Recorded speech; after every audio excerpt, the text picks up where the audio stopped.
Welcome to Useful Idiots Monday Morning, where we watch the Sunday morning news show so that you don't have to. I'm Aaron Maté. Katie Halper is away this week once again. She's on the road. If you're in Ireland, you are lucky because she's doing the first ever Katie Halper live show across the pond. That's on July 24th.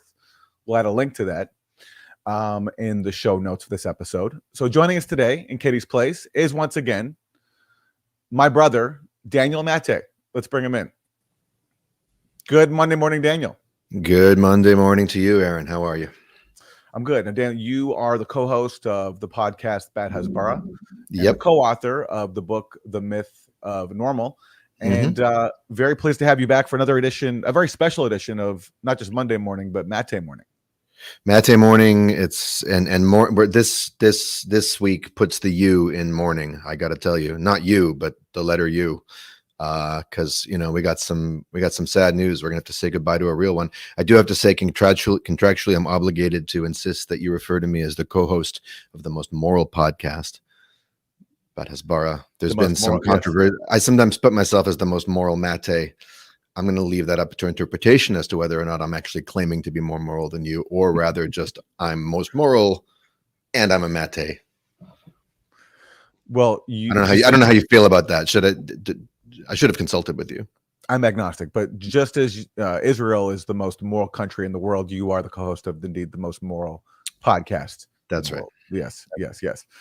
Well, it's great to have you here with us, and so much to cover. So our mandate here on Monday morning is to cover the Sunday morning news shows, but unfortunately, it's to cover the Sunday morning news shows. But unfortunately, this Sunday morning, after all the cable news shows wrapped, we got the political bombshell of the year, which is that President Joe Biden has dropped out of the race. Joe Biden will not be giving it another run. This is after an unprecedented revolt by the party elite who decided that Joe Biden was not up to the task, though they still think he's up to the task of being president and handling the nuclear codes until next year, which should be very interesting. So, and in fairness, it was a bombshell in the same way that those Iranian drones that very, very slowly flew across the Middle East and then landed ever so gently in Israel a few months ago were bombshells. They were bombshells you could see coming, but the Sunday morning news shows, unfortunately, because there'd been talk that by Monday there'd been a lot of speculation, but the Sunday morning news shows basically became obsolete in a lot of the things they said the minute it happened, right? Yeah, well, because right up to the end, including on Sunday morning, the Biden campaign was still insisting that Joe was in it. So here, for example, is the co-chair of the now defunct Biden campaign, Cedric Richmond, insisting that Joe Biden was staying in the race. This is Sunday morning. We heard, as you know, before you, from two allies of Joe Biden who have now changed their position. And we now look at the tally of roughly 40 lawmakers who have called for Joe Biden to step aside. Clearly, leadership is setting up a permission structure for lawmakers to come out and say these things. Has Joe Biden lost control of the Democratic Party? No, he's not. And he's heard those concerns. And I want to be crystal clear. He's made a decision. And I think his only honest answer in this response here is that clearing of the throat. The cough, yeah. The telltale cough. Yeah. That was the actual answer. The phlegm of shame had to be cleared away. Yeah, I mean, if I was a crystal, I would try to get a class action lawsuit for the use of the word crystal clear. You're besmirching the reputation of the clarity of crystals every time someone like this says they're about to be crystal clear. They're about to be crystal dishonest. I mean, let's retire that phrase to begin with. Like, let me be clear. Let me be clear. Let me be clear. Let me be clear. Okay. Yeah. As opposed to you're not being clear if you don't say let me be clear. Yeah. Okay. Or we're not going to give you permission. Like, you need our permission to be clear. What do you mean, let you be clear? Nation and run for re-election, win re-election. And I think that there are those out there that need to hear it again, that he made a decision. He's going to be the candidate. He's going to be the next president. And now it's time to focus on the threat that Donald Trump poses and what the extreme agenda is on the other side. Yeah, when he speaks about those out there who need to hear it again, Joe, Jill, and Hunter Biden are the ones who needed to hear it again, that he is not dropping out. They're living in a hyperbaric sound chamber where that message is being repeated over and over again, pumped in. They don't want to know what's going on in the outside world. Yeah, it's crazy. Apparently, Joe Biden pretty much made his mind up Saturday night, and then he decided to sleep on it just to make sure, and woke up and decided he was dropping out. But he didn't tell his top surrogates, who had to go on national TV and insist that he was staying in the race. It's that was an awkward decision, but I think that's emblematic of Joe Biden's leadership style. Yeah, out of sync and disconnected. Congressman, we heard, as you know, before you, from two allies of Joe Biden who have now changed their position. This is a repeat, yeah. And we now look at the tally of roughly 40 lawmakers who have called for Joe Biden to step aside.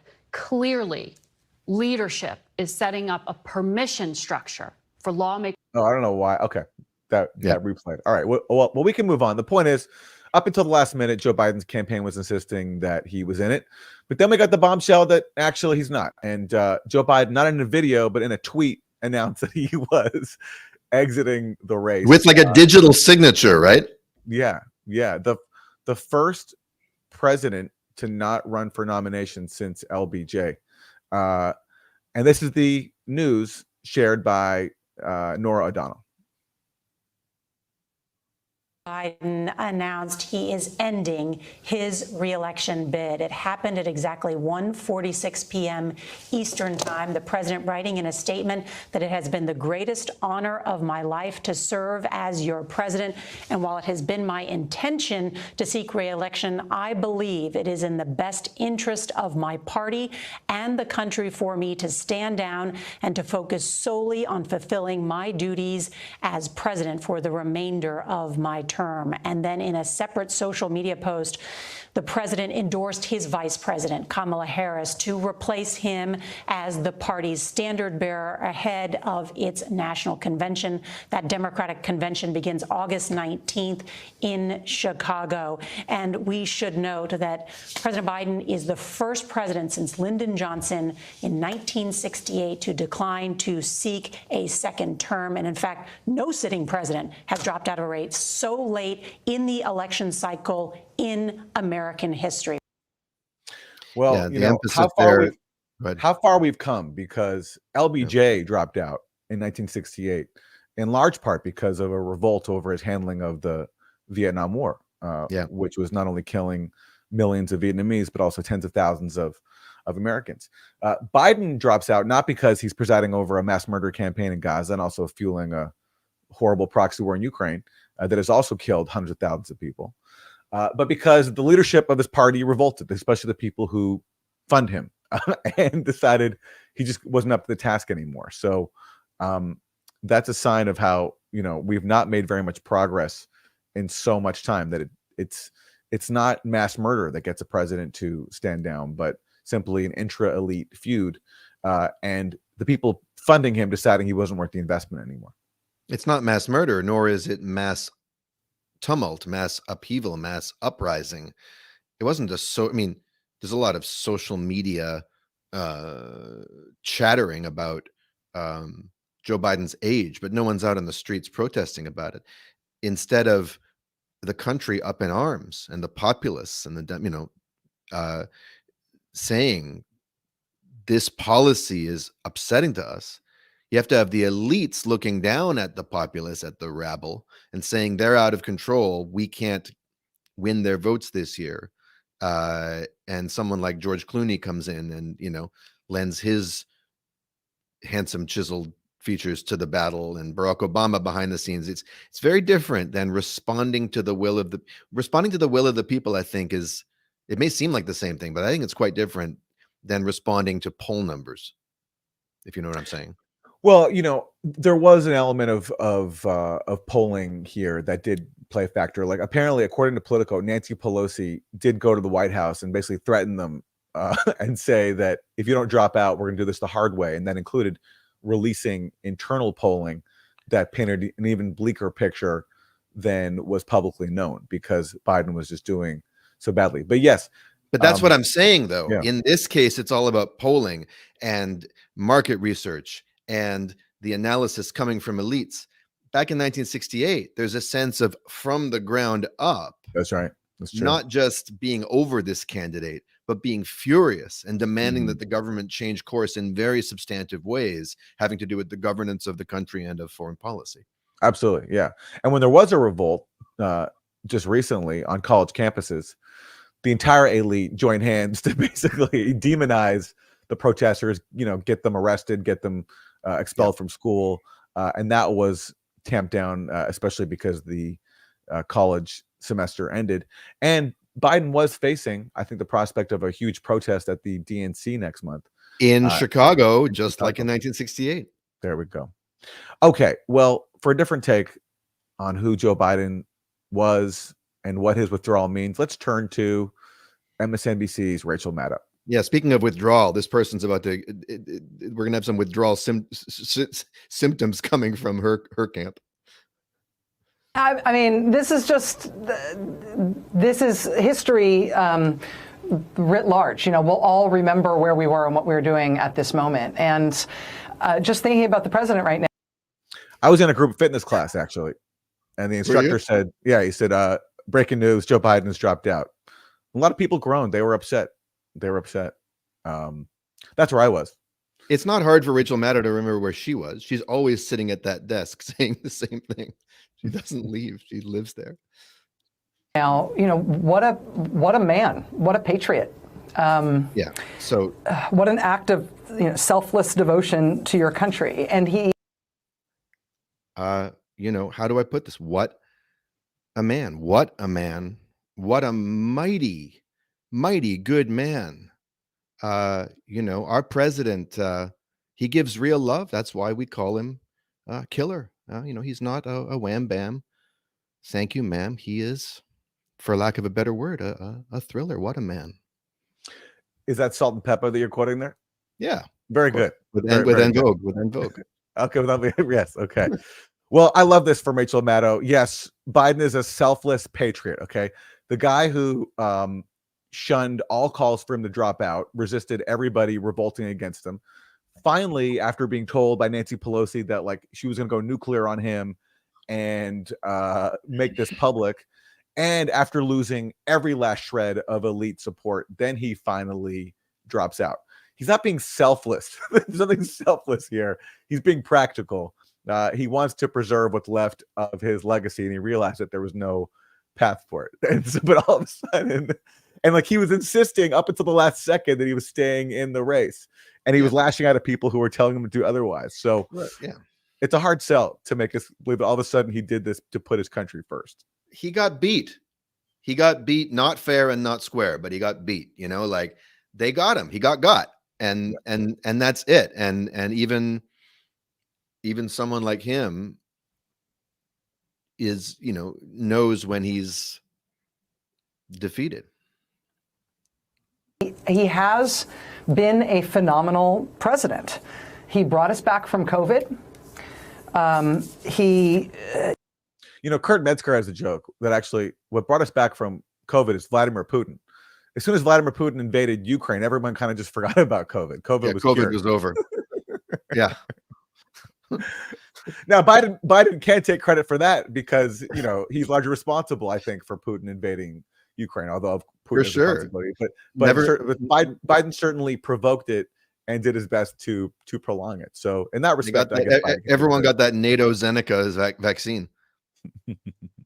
It gave us the best recovery from COVID of any major nation on earth at a time when the world has economically been struggling in the wake of COVID.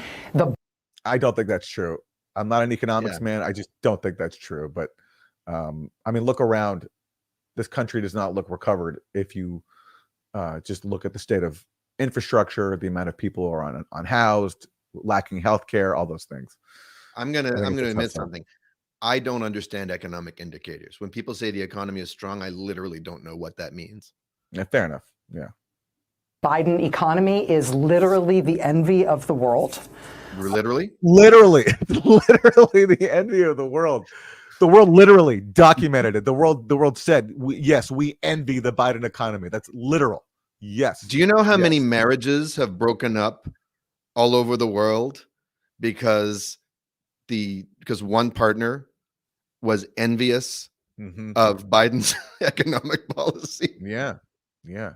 Jealousy is a killer. Yeah. Literally, people are that jealous of the Biden economy that marriages were ruined. The greenbacked monster. He ended the presidency of Donald Trump at one disastrous term. And yes, he did. He did it with the help of COVID. I think if not for COVID, I think Biden would have had a much tougher time. And even there, he barely squeaked out a victory against Trump. It was Suppression close. of the Hunter Biden laptop story. And he benefited from an intrusion from intelligence officials who made up the lie that Hunter Biden's laptop was a Russian op, which of course Rachel Maddow appreciates because she pushed Russiagate propaganda like nobody else. But even putting that stuff aside, it's a strange thing to say. He was the most phenomenal president of our lifetime. He beat the guy he ran against. Yeah, that's called he was president. When your worldview is defined by a guy named Donald J. Trump, it's all you can see and everything. That in Russia, it's easy to come to that conclusion that makes Biden the best president. he did it while being decent and civil and honorable and normal.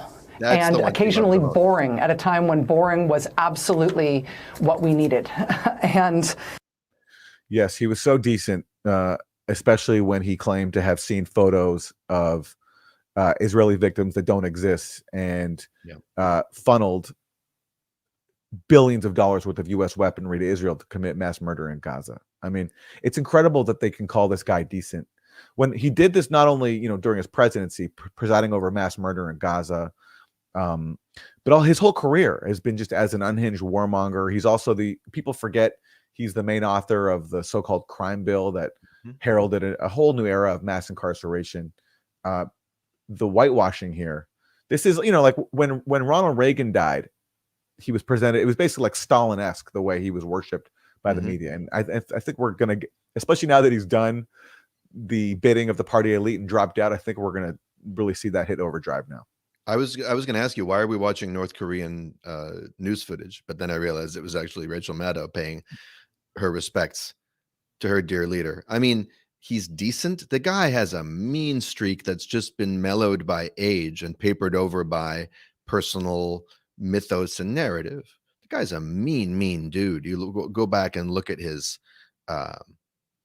grilling of Scott Ritter. You go back and look at his talking about the crime bill and drugs.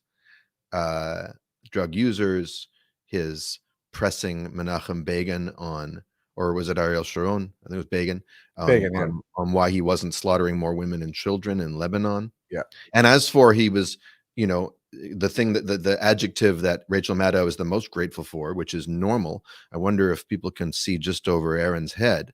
There's a book there that questions the idea that just because something is normal means that it's natural or healthy for human beings or human society. And shameless plug. He's all too normal, and that was shameless plug. Shameless plug. Okay, let's turn to another reaction. CNN's Van Jones. How is Van Jones handling the news of dear leader Biden dropping out? People who are pushing for this to happen. It's kind of like when your grandpa, you got to take the keys, and everybody, you got to take his keys, you got to take his keys, you got to. And he's fighting and everybody's so frustrated. And then you finally get the keys back. And then you just cry. Because this is somebody that you love. This is somebody that you care about. This is somebody who was there for you. This is somebody you wouldn't be here without him. And you have to take something from him. Now, there's so many problems here. I mean, first of all, what if Grandpa still has control of the nuclear codes? Yeah. Right. Which Grandpa here does. Yes, he's no longer the nominee, but he's still in control of the nuclear codes. And if you had to fight Grandpa to take his keys, presumably you also wouldn't want Grandpa to have control of the nuclear codes. No, that's what the keys are for, Aaron. the keys are to the nuclear codes. Yeah. But he still has them. Even if you take away, Biden still has them. So I'm just wondering. But you don't. Who cries when they take away their grandfather's keys? You cry when he dies. Yeah. Well, Van Jones I'm has. so sorry. He's not going to be able to run into any more lampposts in the neighborhood or yell at pedestrians who are crossing on the green.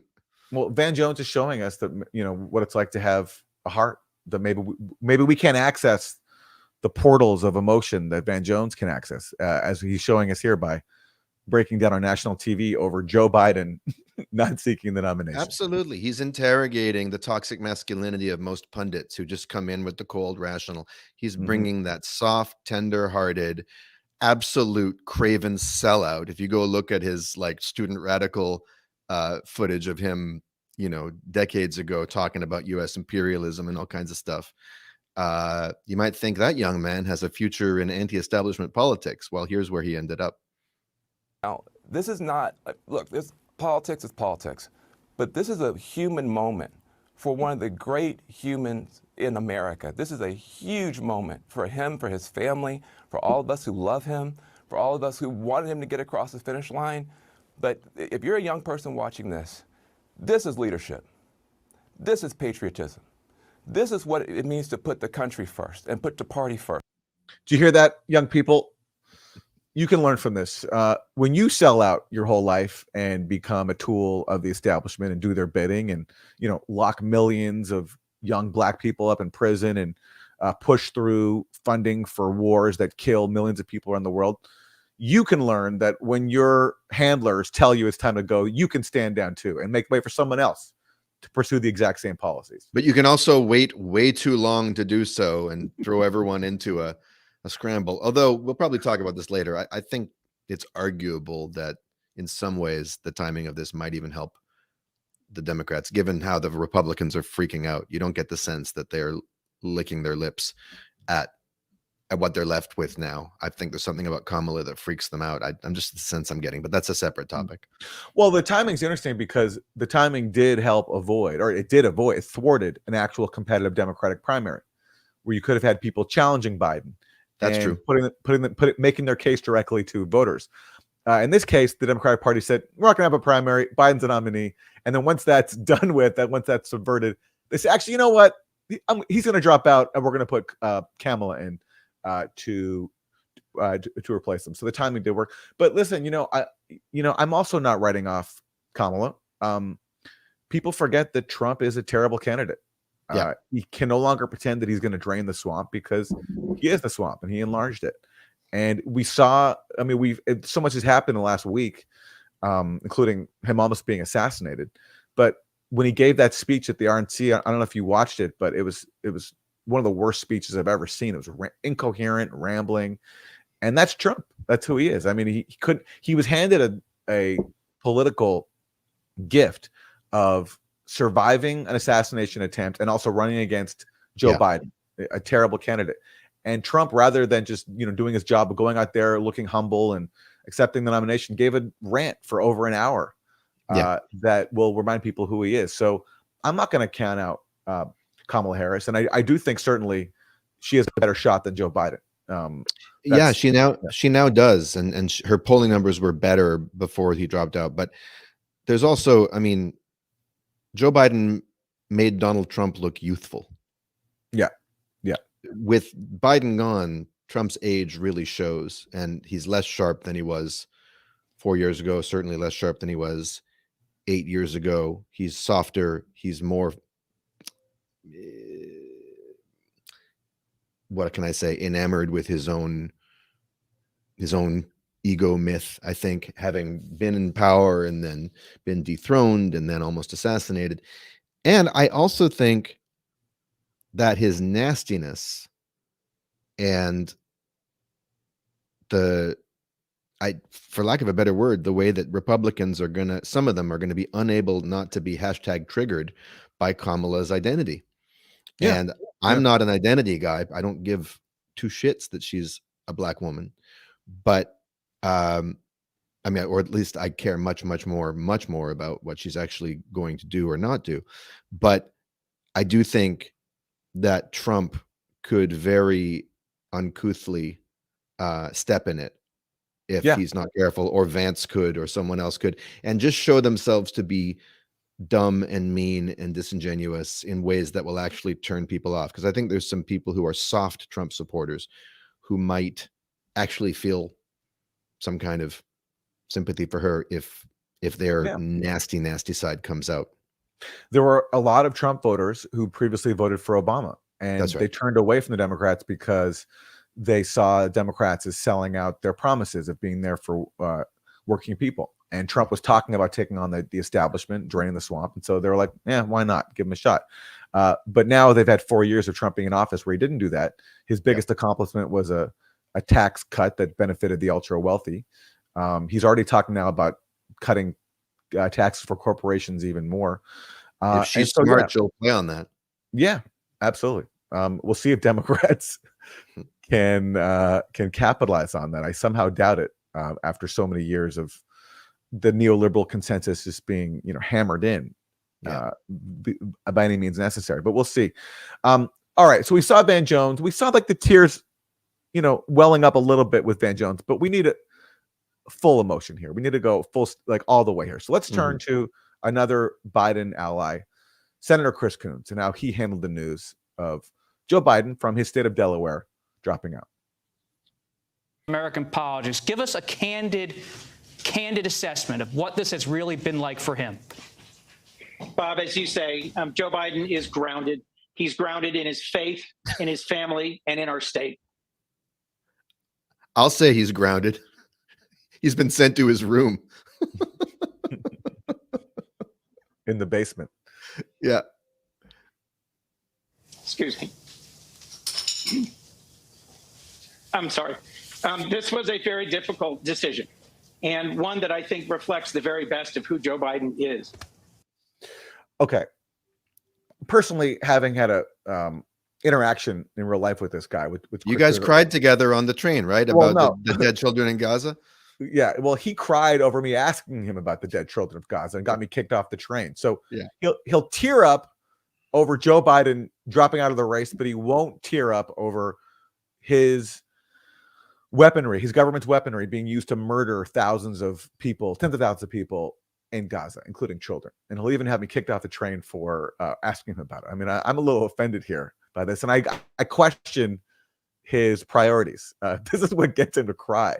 I mean, does he have eye lasers that turn on when he gets emotional, or is he like a Michael Jackson like werewolf creature? Look at his eyes and where it's paused right now. He looks absolutely insane.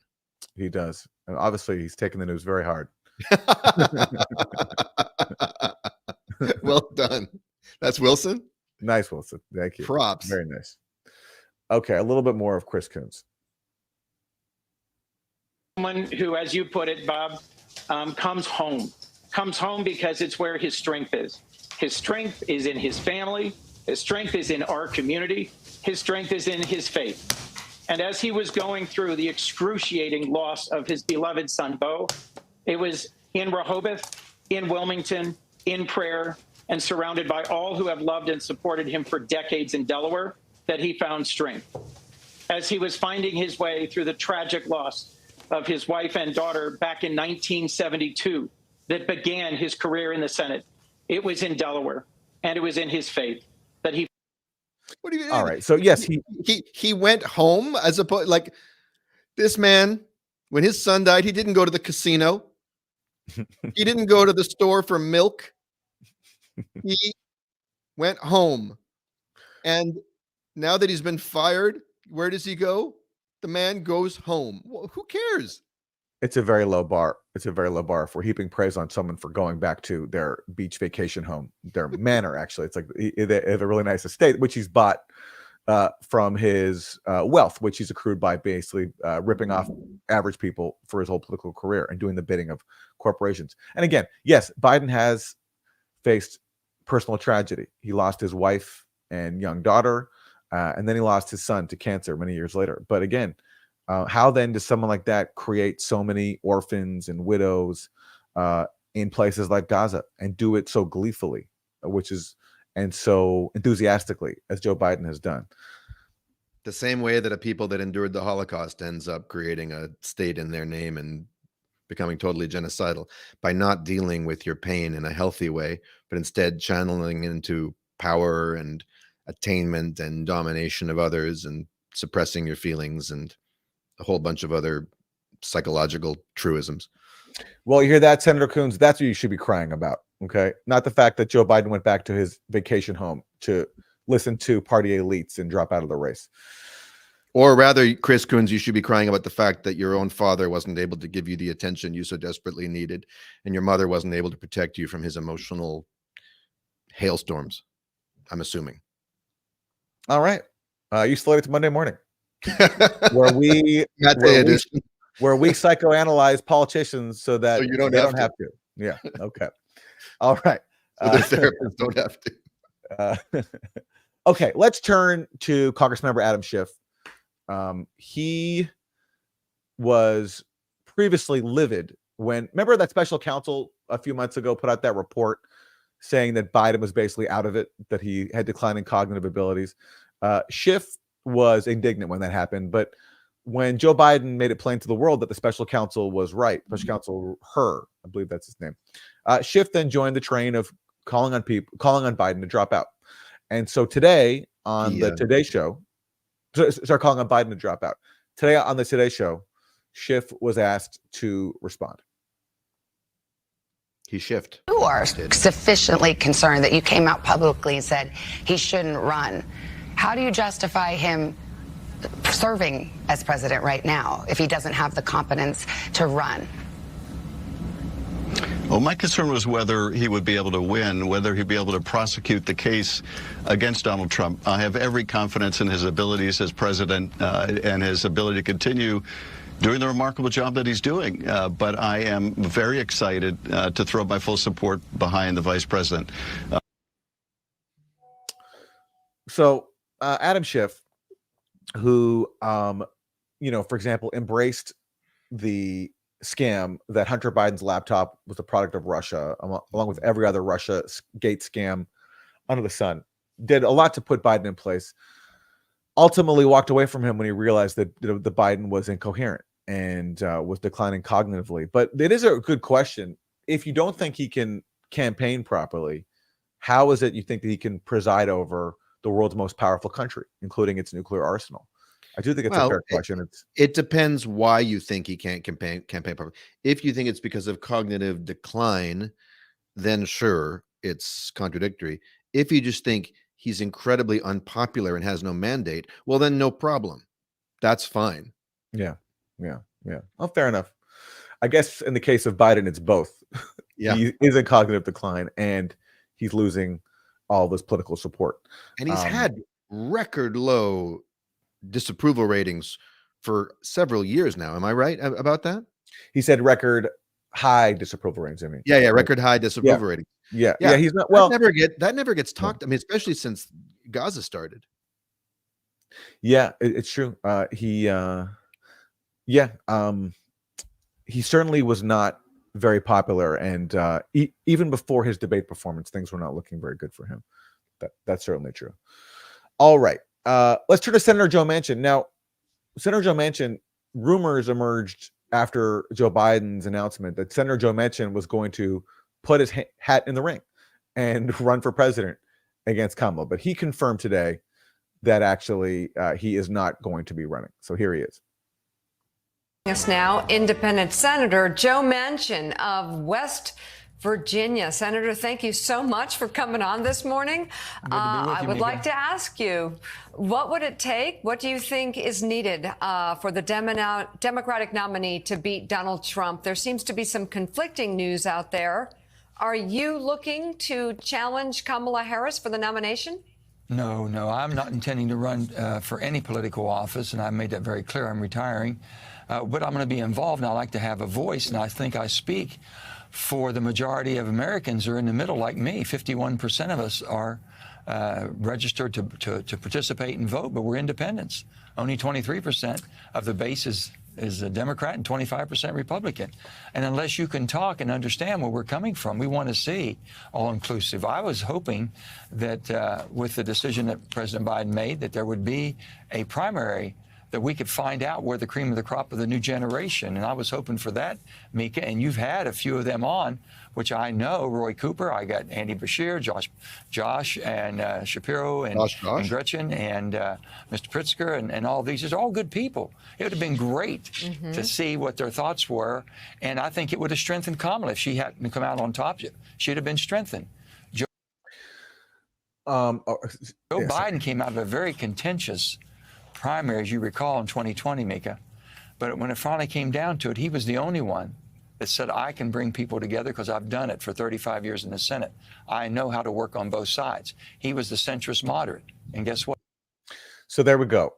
That's the message from Joe Manchin. He's concerned that Kamala is going to listen to the left of the party, what's left of it, and not be a centrist moderate like Joe Biden. And what I find significant about this is that why is it only Joe Manchin, so-called centrist moderates like Joe Manchin? Why is it only them who are saying we should have a competitive primary and the best idea should win? Why aren't progressives saying we want a progressive candidate to run and we're going to put one up like Bernie Sanders or anybody else? But instead, all of them, Pramila Jayapal, AOC, they're all lining up to already endorse Kamala Harris rather than trying to take advantage of this huge opportunity to put forward a progressive nominee. Which is even more unseemly given just how balls to the wall, if you'll pardon the gendered expression, AOC and Bernie were going for Joe Biden. I mean, AOC putting out an hour-long smackdown, telling people to retire if they can't get behind the guy, and we need to beat Donald Trump, and Joe Biden's our best shot, and Bernie Sanders, and just immediately flipping. Yeah, just no principles. Without asking for anything, making a demand. So, for example, mass murder is currently being carried out with U.S. support in Gaza. Why not ask for a commitment from Kamala that she'll put an end to that? It's not controversial to oppose mass murder, or at least it shouldn't be. But all these progressives just have already given over their endorsement without asking for anything, and it just as they did with Joe Biden.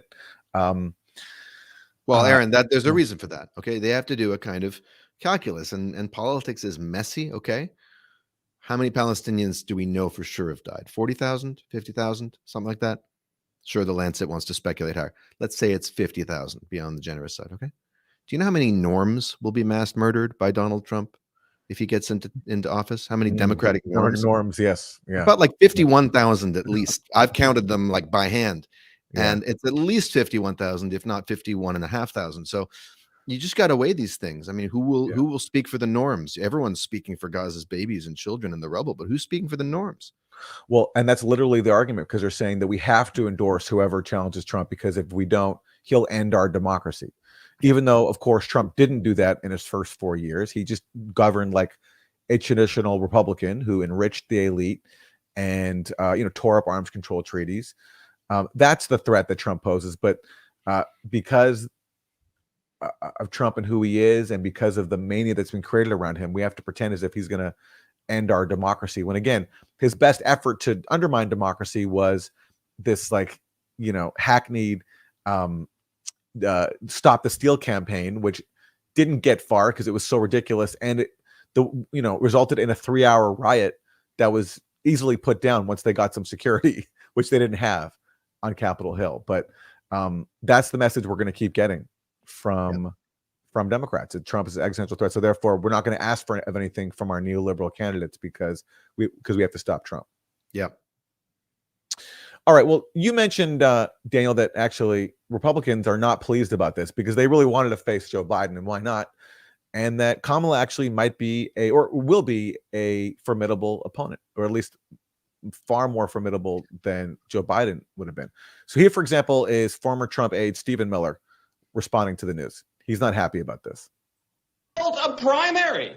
People, they had ballots. They filled out circles. They went to the voting booths. They spent money on advertisements. And as President Trump said, the Republican Party spent tens of millions of dollars running against Joe Biden. Now they just woke up one morning and said, never mind, we're canceling the entire primary. We're getting rid of our candidate. What's the deal with the Democrats canceling democracy? Yes, Stephen Miller is so concerned with the will of Democratic primary voters who were given. It's funny to pretend as if like Democrats were given a choice in the primary. That's the new talking point. Like there was no primary. Yeah. Yes, like a lot of people did vote for Biden, but they had no choice pretty much for anybody else.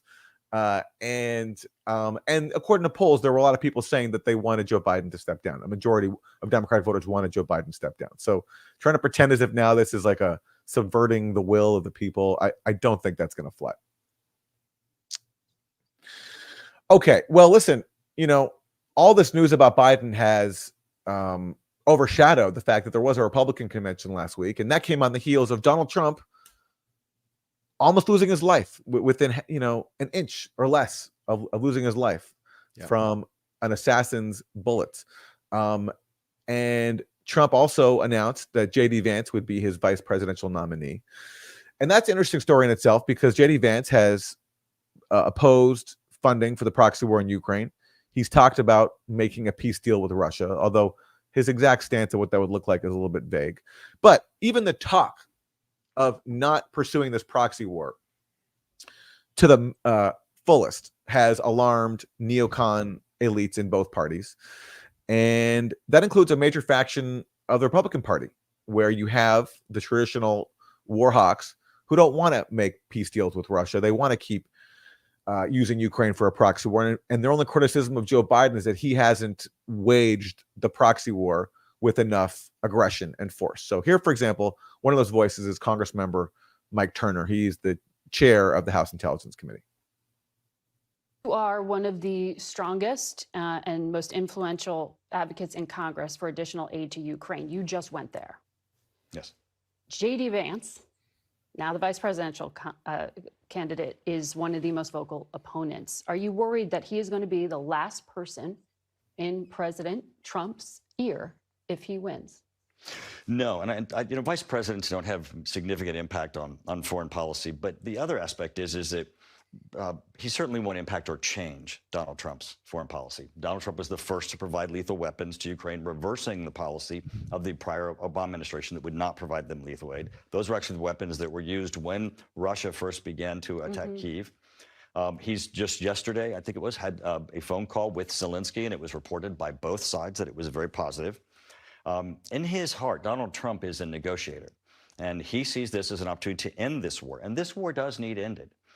We can't on continue. Ukraine's terms and not Russia's? I believe absolutely that Ukraine needs to be the determiner of their future and their boundaries in negotiations. But at the same time, they can't be in the situation they're in with the Biden administration placing unbelievable restrictions on their use of weapons, their ability to fight Russia, take the fight to Russia. This is a stasis. This is going to be an ongoing forever border war under the Biden administration's current restrictions on Ukraine. I think that Donald Trump will walk in and let everybody know that Ukraine's going to get everything it needs. They're going to get the authorities they need. And Russia's going to have, at that point, a motivation to come to the table.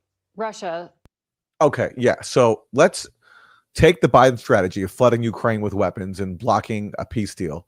But let's amp it up a little bit more and see how that goes. That's the Republican position right now. And look, if you're looking at history, what did Trump do in office? He did do exactly that. He did send weapons to Ukraine that Obama would not send because Obama did not want to further inflame a proxy war that he started with the coup in 2014. So I do think that Mike Turner's prediction there is actually quite plausible. More plausible than thinking that Trump's going to turn around and start listening to J.D. Vance if J.D. Vance starts advocating peace. Because again, the problem with Republicans is, yes, there is a faction of the Republican Party that doesn't want to have a proxy war with Russia. And, it was Republicans only in the House that were voting, a faction of Republicans that were voting against additional proxy war funding. But they don't ultimately matter. It's still the neocons that run things in both parties. Yeah. And they don't even care about polls, which showed that a majority of Republican voters were opposed to additional funding. It just doesn't matter. So yeah, and the thing that I get a little skeptical. I mean, so Glenn Greenwald is someone whose opinions I respect enormously. I think he's a very sober analyst and observer of U.S. politics. But I've raised my eyebrows a little bit when he's talking about the significance of J.D. Vance's rhetoric around this kind of thing and the populism. Look, Donald Trump, as Glenn himself has pointed out repeatedly, got elected on a populist, not isolationist, but America First platform that the neocons hated. He himself, Mr. Political Outsider, was completely, or at least largely, unable to withstand the influence and the flattery of neocon insiders like Mike Pompeo, whom he hired, John Bolton, people like that. So if Donald Trump doesn't have the fortitude to withstand it, what is this political newcomer like J.D. Vance going to do, especially if you observe that political newcomers like AOC and the rest of the squad can talk a good game and say, oh, the party hates me, I'm a troublemaker. But when push comes to shove and you actually want to get ahead in this town, it's a rare politician who can enter those halls of power and stick to a truly anti-establishment view. So I would read it as, okay, it's rhetorically significant, but I'd have to see a lot more evidence that there's some real meat on those bones.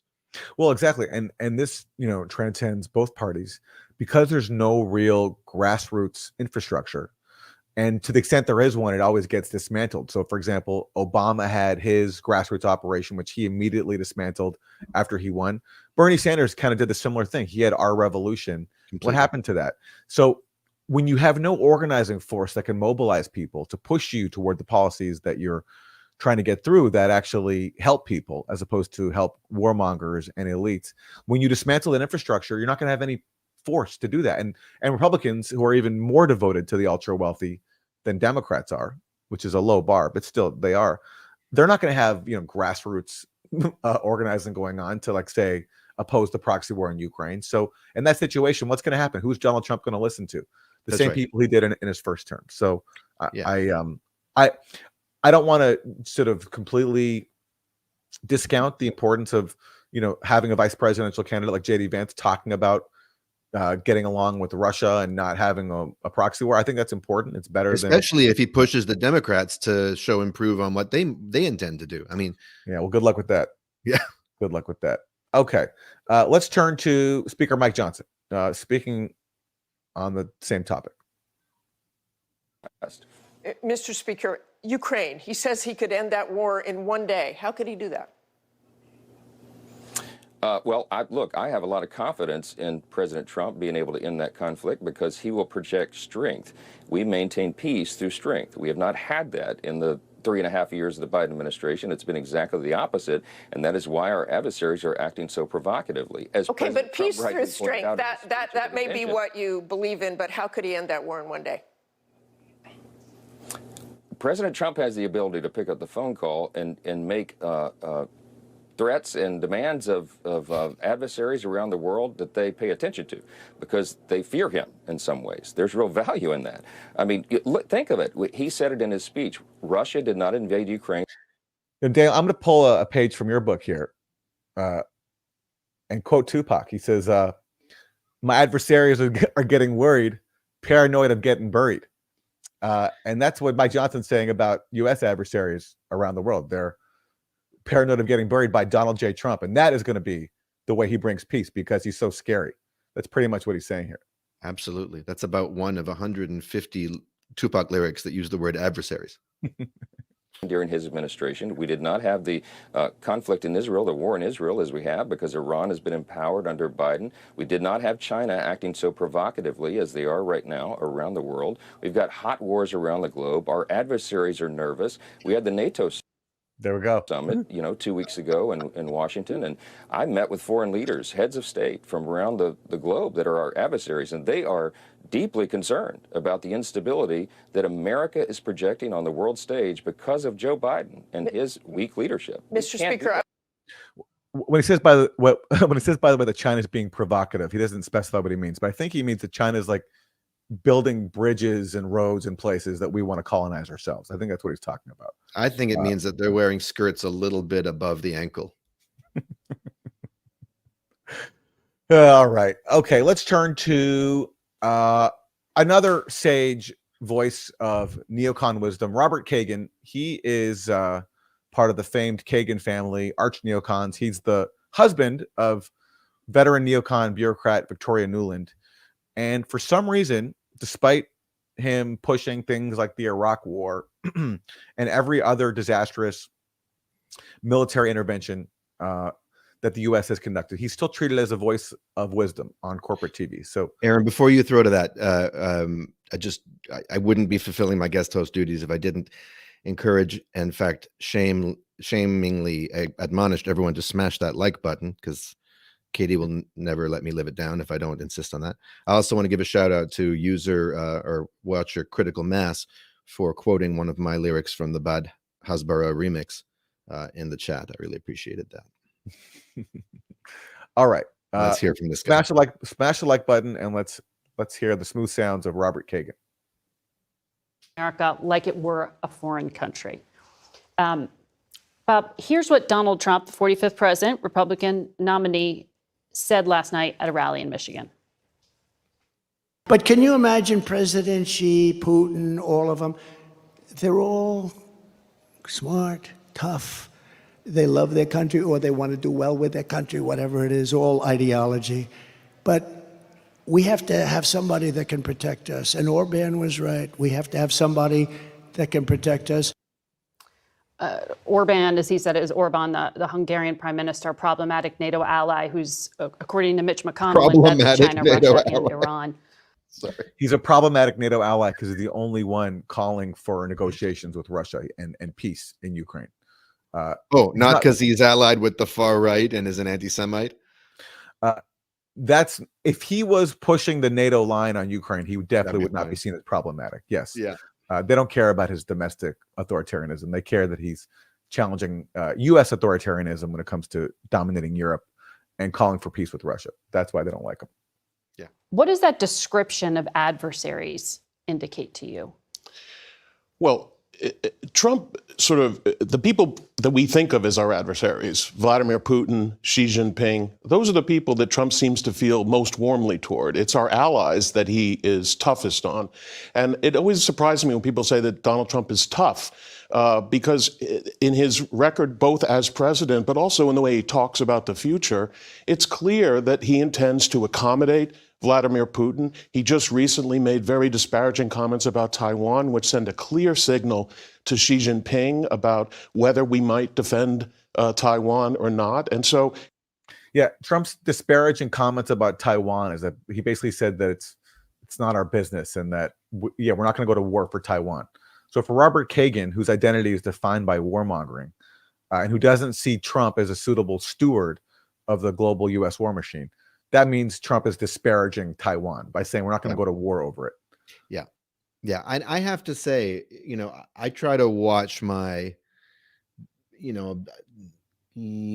shit lib culture, the Democratic Party piss me off so much that there can be a reactionary tendency, and I have to keep my head about me because Trump is very monstrous and the Republicans are even more monstrous as a whole.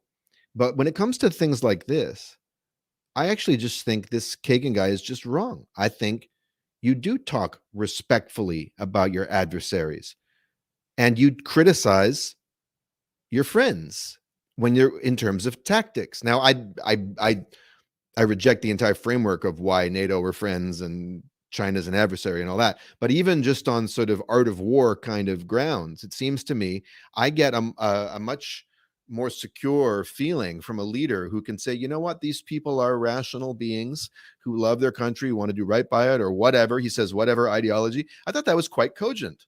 I thought that was quite realist. He sounded like John Mearsheimer, and I like that coming from a leader, just on an emotional level. Something about me feels a lot safer than people who are talking shit. I mean, what happens in sports? You're supposed to say they're a tough team over there. We're gonna, they're proud. We're gonna have to go hard into the corners and play hard.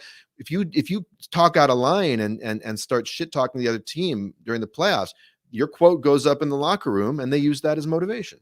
Yeah, and that's what. But the problem is, like, the neocon worldview is predicated on this belief that we have the right to dominate the entire world and control it. And so to have that policy, you have to basically treat your adversaries as existential threats constantly, who deserve no respect, whose rights can be, whose borders and interests can be trampled on. That's the neocon worldview. And the pressure is, I mean, one of the reasons for Russiagate was to ensure that Trump, whatever his own personal inclinations, would toe the party line, which he did, I think, with few exceptions. I mean, he appointed a bunch of neocons and they pursued neocon policies. But just to make sure this drumbeat of fear-mongering about Trump persists, just to make sure that he stays in line if he takes the presidency again, which I'm sure he will.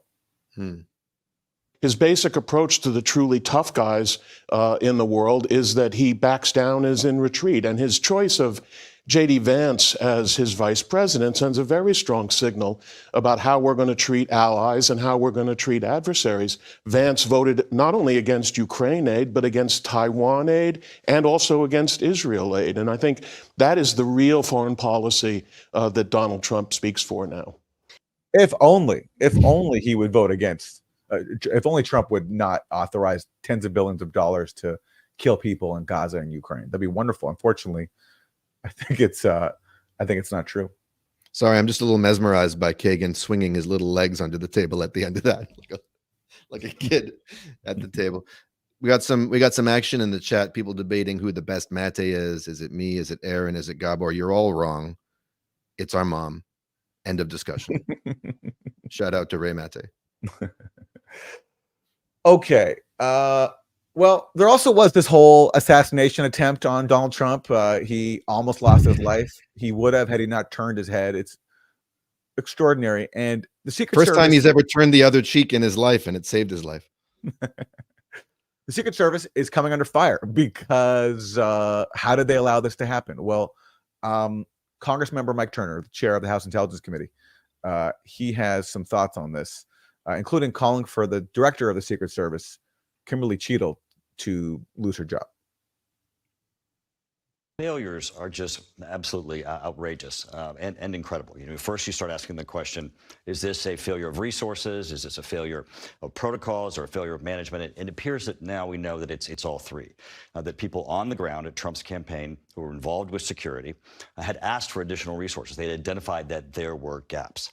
Now, what's interesting is when we had our briefing and the Secret Service gave us their own timeline admits that 9 minutes before Donald Trump took the stage, that they were aware of a particular threat and still let Donald Trump take the stage. And then, as we also know from their own timeline, they didn't take a shot to take out the shooter until Donald Trump himself was shot. And what you see from this is that, you know, obviously, thank God Donald Trump is alive. And as he's alive, we look at this as incompetence. But if he had been killed, they would be culpable. Every aspect of their failure leads right to giving an opportunity to shoot Donald Trump. And that is going to be the major issue. How did this happen? And of course, she needs to be fired. President Biden should fire her. She's clearly not going to resign. But her failures are incredibly well known throughout the organization. And even as we look at that day, they were very, very basic failures. I mean, it's pretty extraordinary that this happened. And it's, you know, there will be an investigation and more will come out. But it does, you know, underscore to me that, like, given the incompetence of institutions like this for protecting the president, maybe the U.S. should not be focused on trying to run the world and be focused on, you know, things at home, like, for example, making sure the president doesn't get shot, you know, keeping its own house in order rather than going around the world and telling everyone that we're the best and we should be running everything. Yeah, you know what? Like, if you're going to divest from infrastructure and let bridges collapse and have people sleeping under overpasses and all this kind of stuff, okay, fine. But at least say we're funneling it all into protecting our leaders so that we don't have a civil war and our economy doesn't collapse and we don't start World War III, you know, out of total, you know, market failure. I could see a reasonable argument there. Yeah, but, listen, but protecting the sovereignty of Ukrainian sovereignty over Donetsk. You know, and speaking of civil war here, I mean, you do have Republicans who are outraged that this happened, and this comes after years of, you know, Trump being framed as a Russian asset, all these cases brought against Trump, you know, lawfare being used against him being called the next Hitler, and, you know, whether that factored into this attempted shooter's motivations or not, that has played a role, I think, in a very toxic political climate. Sure. Not that Trump hasn't played his own role himself. Of course he has. But painting him as the next Hitler and a threat to democracy, I don't think that's a very healthy thing. I think you should focus on how his policies are bad, but without veering into hyperbole, such as that he's going to end democracy as we know it. But of course, Republicans will respond with hyperbole of their own. So here, for example, is Eric Trump basically blaming the assassination attempt on Democrats. I said that the Democrats would stop at absolutely nothing. They've tried to impeach him. They've tried to take him down. They've tried to break up our family. They've tried to bankrupt us. They've sent every subpoena at us. And I've said on this show before, I wouldn't be surprised if they tried something even worse, alluding to exactly what happened just over a week ago from today. And I was right. And they better get more security on him. They better get more security, and they better figure out what the hell the breakdown was. But to allow somebody on a roof 130 yards away with an AR-15, which is a chip shot, everybody who's even remotely competent in anything having to do with the shooting sports understands that this is a chip shot.